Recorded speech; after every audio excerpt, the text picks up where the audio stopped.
नमस्कार, market radar में आप सभी का स्वागत है। मैं हूं देवांशी आचार्य और आज आप देखिए लगातार दूसरा ट्रेडिंग सेशन है जब हम देख रहे हैं बाजार में नए हाईज पहुंचते हुए दिख रहे हैं। रिकॉर्ड स्तर पर बाजार में कामकाज होता हुआ दिख रहा है और साथ ही आप देखिए निफ्टी बैंक का पार्टिसिपेशन अब धीरे धीरे बढ़ता हुआ दिख रहा है। इन ऑल आप देखिए फिनेंशियल से काफ़ी सहारा मिलता हुआ दिख रहा है, हैवी वेट्स हैं जहाँ से सहारा मिलता हुआ दिख रहा है। लेकिन आखिरी 2 घंटे में बाजार पर क्या स्ट्रैटेजी होनी चाहिए, किन लेवल्स पर आप नई एंट्री कर सकते हैं और कौन से सेक्टर्स हैं, कौन से स्टॉक्स हैं जो आज आपके रडार पर होने चाहिए। साथ ही एक्शन वाले स्टॉक्स पर पूरा आज स्ट्रैटेजी जानेंगे। हमारे साथ एलकेपी सिक्योरिटीज़ के रोहित सिंघरे भी जुड़ेंगे, लेकिन इससे पहले नज़र करते हैं बाजार की टॉप 5 बातों पर। सबसे पहले आप देखिए लगातार दूसरे दिन जो रिकॉर्ड स्तर पर बाजार कामकाज करते हुए दिख रहे हैं। आज की ट्रेडिंग सेशन में गेंस बने हैं निफ्टी पर और फिलहाल हम देख रहे हैं 15,550 के लेवल्स के नज़दीक बाजार में कामकाज होता हुआ दिख रहा है। इसके साथ ही बैंक निफ्टी करीब 250 अंक ऊपर है, 35,400 के लेवल्स हमें देखने मिल रहे हैं निफ्टी बैंक पर। सरकारी बैंक साथ ही निजी बैंक से सहारा आज की ट्रेडिंग सेशन में मिलता हुआ दिख रहा है। Mid cap and small cap bank से जहां से अब गेन्स आते हुए दिख रहे हैं। मेटल्स, एफएमसीजी, निजी बैंक, रॉयल्टी शेयर खरीदारी अच्छी बनती हुई दिख रही है। साथ ही ऑटो और सरकारी बैंक्स की अगर हम बात करें थोड़ी सी बिकवाली हावी हो रही है। ऑटो इंडेक्स करीब 2.5% नीचे कामकाज करता हुआ दिख रहा है आज के ट्रेडिंग सेशन में, लेकिन चुनिंदा स्टॉक्स में अभी भी खरीदारी है इन सेक्टर्स में भी। ग्लोबल मार्केट्स की बात करें, डाउ फ्यूचर्स 40 अंक की हल्की सी बढ़त के साथ कामकाज करता हुआ यूरोपियन बाजार से मिला जुला संकेत फिलहाल मिलता हुआ दिख रहा है। देखना होगा ग्लोबल मार्केट्स का कितना सहारा आज पूरे दिन में मिलता हुआ दिख रहा है जैसे हम बात कर रहे हैं। लेकिन चलिए बाजार पर किस तरह से आज एक्शन बनाना चाहिए, क्या स्ट्रैटेजी होनी चाहिए, इन सब पर विस्तार से बात करने के लिए हमारे साथ रोहित सिंघरे जुड़ चुके हैं। रोहित, हाय, गुड आफ्टरनून। बाजार में आज फिर एक बार नए रिकॉर्ड स्तर पर कामकाज होता हुआ दिख रहा है। एंट्री पॉइंट्स आपकी तरफ से क्या बन रहे हैं निफ्टी पर और निफ्टी बैंक पर क्या करना चाहिए आज? Good afternoon Devanshi. देखिए स्ट्रक्चर काफी अच्छा पॉजिटिव है। मुझे लग रहा है कि एग्जिस्टिंग लॉन्ग्स को आपको होल्ड करने की सलाह है।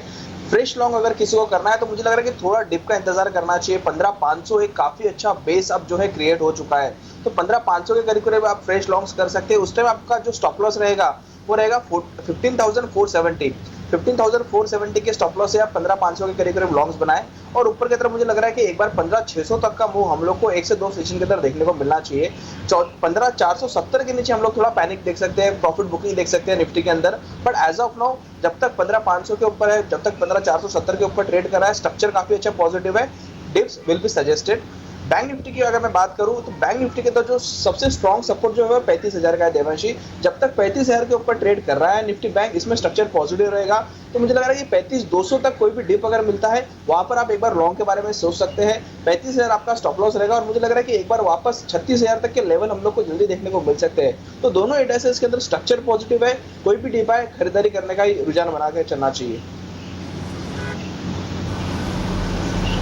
ओके, तो निफ्टी बैंक दोनों पर खरीदारी करने की राय आज मिलती हुई दिख रही है। निफ्टी बैंक सबसे पहले 35,000 के लेवल्स के ऊपर आपको पॉजिटिव मोमेंटम जारी रहने का अनुमान लगाया जा रहा है। ये इंपॉर्टेंट लेवल्स हैं निफ्टी बैंक के लिए, लेकिन निफ्टी थोड़ा डिप आता है तब आपको खरीदारी करने की राय है। 15,500 के लेवल्स के नीचे आप खरीदारी कीजिए और ऊपर की तरफ आपको 15,600 तक के लेवल्स निफ्टी पर भी आते हुए दिख सकते हैं और निफ्टी बैंक पर 36,000 तक के लक्ष्य के लिए खरीदारी करने की राय आज आपको इंडेक्स पर मिल रही है। ओवरऑल आज के दिन में रिलायंस इंडस्ट्रीज़ यहाँ से काफ़ी सहारा मिलता हुआ दिख रहा है। रोहित, आगे बढ़ने से पहले रिलायंस इंडस्ट्रीज़ पर क्या करना चाहिए और अब देखिए ऑरबिंदो फार्मा यहाँ पे भी आज गिरावट बनती हुई दिख रही है, इस पर बात करेंगे, लेकिन सबसे पहले रिलायंस इंडस्ट्रीज़, रोहित क्या करना चाहिए? देखिए रिलायंस के अंदर एक ऑलरेडी एक काफी बढ़िया मूव हम लोग देख चुके हैं। मुझे लग रहा है कि fresh long as of now आपको अवॉइड करने चाहिए। अगर किसी के पास में लॉन्ग्स है तो मुझे लग रहा है कि एक बार 2140 का आपको ट्रेलिंग स्टॉप लॉस जो है मेंटेन करके चलना चाहिए। अब मुझे लग रहा है कि जब तक 2140 के ऊपर रिलायंस सस्टेन करेगा, एक बार आपको ऊपर की तरफ 2210 जो कि इसका काफी स्ट्रॉन्ग हर्डल है और जो मेरा इमीडिएट टारगेट भी रहेगा, वहां तक के लेवल हम लोग को देखने को मिल सकते हैं।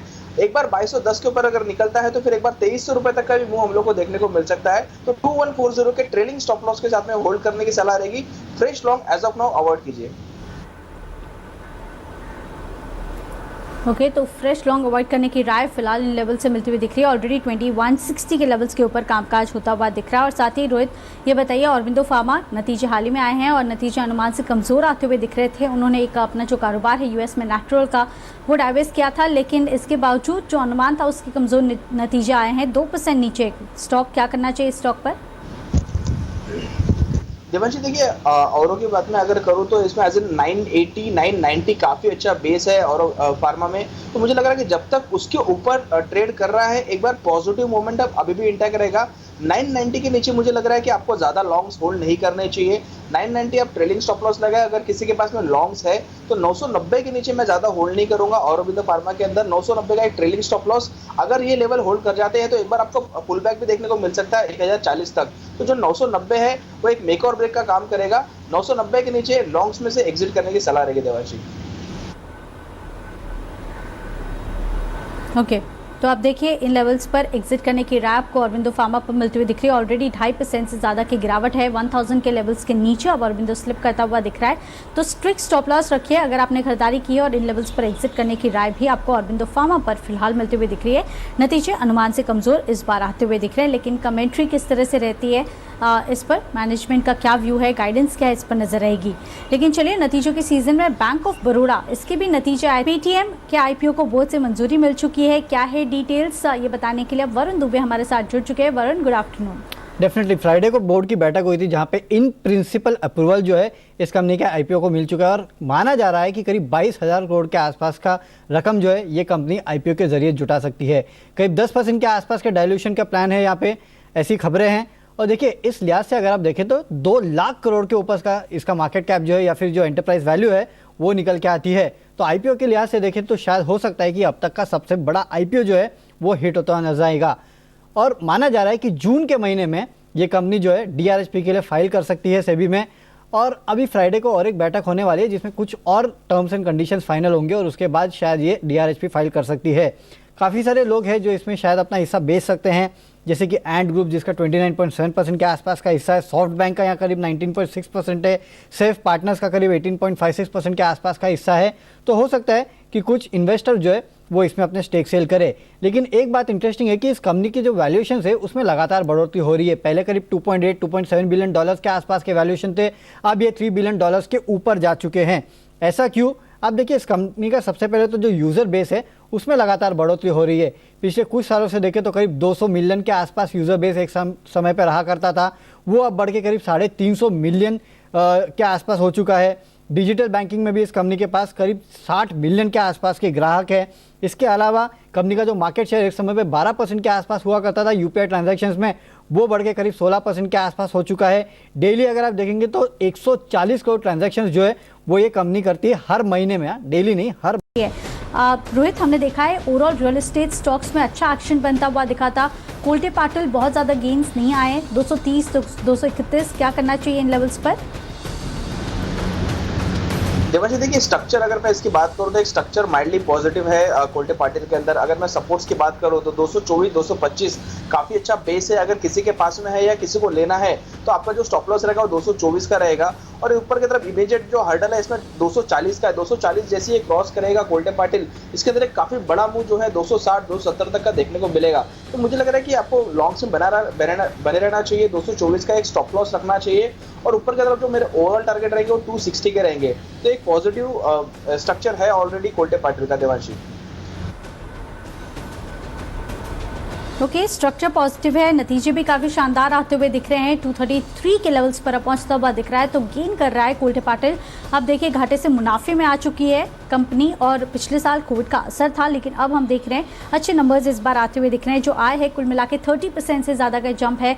साथ ही मार्जिन्स जो हैं वो 2% से बढ़कर 13% पे पहुँचते हुए दिखे हैं। कामकाजी मुनाफे में अच्छा जंप आता हुआ दिखा है। आप देखिए करीब 10 टाइम्स का एक बड़ा जंप आपको एबिटा में आता हुआ दिख रहा है। तो कोल्टे पाटिल इस बार शानदार numbers year on year basis पर आते हुए दिख रहे हैं। स्ट्रक्चर पॉजिटिव है, खरीदारी करने की राय आपको कोल्टे पाटिल पर मिल रही है।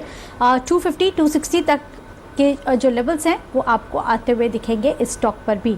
पीएनबी, इस पर नज़र कर लेते हैं। आज पीएनबी हाउसिंग में जिस तरह से एक्शन बनता हुआ दिख रहा है, 20% के अपर सर्किट पर है ये स्टॉक, क्योंकि अब जो फंड रेजिंग को मंजूरी मिली है बोर्ड से 4000 करोड़ की, और उसके बाद एक ओपन ऑफर भी लाएगी कार्यालय, लेकिन उसके बाद पीएनबी में अच्छा एक्शन बनता हुआ दिख रहा है। ओवरऑल हाउसिंग फाइनेंस स्टॉक्स हैं जो आज एक्शन में बनता हुआ दिख रहे हैं। सबसे पहले पीएनबी पर नज़र कर लेते हैं।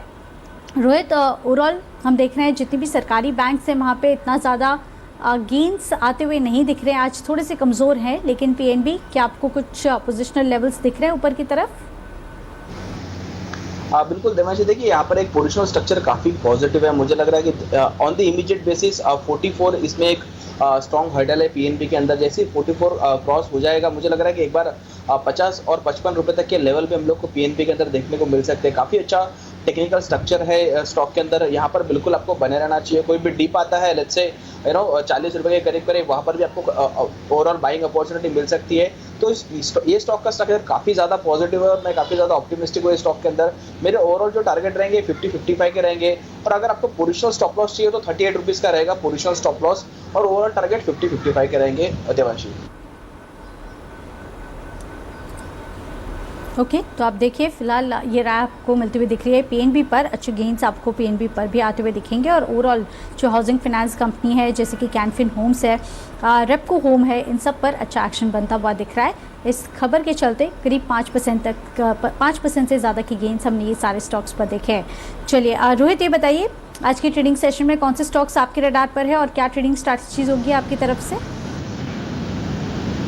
बिल्कुल देवांशी, देखिए पहला जो मेरा स्टॉक रहेगा वो रहेगा पिरामिड एंटरप्राइज। काफी एक नीट और क्लीन ब्रेकआउट देखने को मिला है 4 आवर चार्ट्स पे। तो मुझे लग रहा है कि जब तक ये स्टॉक 1750 के ऊपर ट्रेड कर रहा है, जो कि हमारा स्टॉप लॉस रहेगा, एक बार ये स्टॉक के अंदर हम लोग को 1870 1900 तक के लेवल देखने को मिल सकते हैं। तो पिरामिड पर आपको ध्यान रखकर चलना चाहिए। सेकंड जो रहेगा वो रहेगा L&T housing finance. L&T housing finance के अंदर भी काफी बढ़िया ब्रेकआउट देखने को मिला है। तो मुझे लग रहा है कि जब तक ये स्टॉक 90 रुपीज के ऊपर आपको ट्रेड करते हुए दिखा रहा है, एक बार यहाँ पर 100 रुपए तक का मूव हम लोग को देखने को मिल सकता है। इनवर्स हेड एंड शोल्डर का एक ब्रेकआउट भी देखने को मिला है एल&टी फाइनेंस हाउसिंग के अंदर। तो ये दोनों ही स्टॉक्स पर आपको ध्यान रखकर चलना चाहिए। पिरामिड एंटरप्राइज और एल&टी फाइनेंस काफी अच्छे लेवल्स हम लोग को पोजिशन लिहाज पर देखने को मिल सकते हैं देवांशी।